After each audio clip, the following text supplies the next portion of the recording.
సాధారణంగా రైళ్లలో ప్రయాణించే సమయంలో చాలా జాగ్రత్తలు తీసుకోవాలని హెచ్చరిస్తూ ఉంటారు. రైలులో డోర్ దగ్గర నిల్చోకూడదని, కిటికీల నుంచి చేతులను బయట పెట్టకూడదని ఇలా రకరకాల హెచ్చరికలు చేస్తూ ఉంటారు.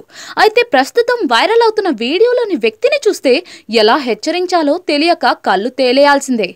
ఆ వ్యక్తి అత్యంత ప్రమాదకర పరిస్థితుల్లో ఉన్నా కూడా తన వ్యాపారం మీదనే దృష్టి సారించాడు. ఆ వీడియోను బంగ్లాదేశ్లో చిత్రీకరించారు. ఆ వీడియో ప్రస్తుతం సోషల్ మీడియాలో బాగా వైరల్ అవుతోంది. వైరల్ అవుతున్న ఆ వీడియో ప్రకారం రైలు వేగంగా వెళుతోంది. ఆ రైలు టాప్ పైన కొందరు వ్యక్తులు కూర్చుని ఉన్నారు.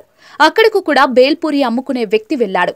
రైలు వేగంగా వెళ్తున్నా కూడా పట్టించుకోకుండా టాప్ పై కూర్చొని చక్కగా బేల్పూరి తయారు చేసి అమ్ముతూ ఉన్నాడు.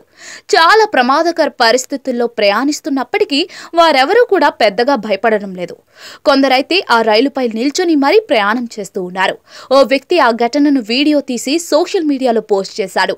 ఆ వీడియో సోషల్ మీడియాలో వైరల్ గా మారింది. ఇప్పటి వరకు ఈ వీడియోను దాదాపుగా 5 లక్షల మంది వీక్షించారు. 42,000 మందికి పైగా ఈ వీడియోను లైక్ కూడా చేశారు.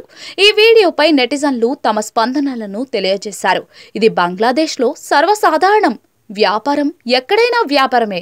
ఈ వ్యక్తి కొద్ది కాలం తర్వాత విమానం రెక్కలపై కూర్చుని కూడా వ్యాపారం చేస్తాడేమో.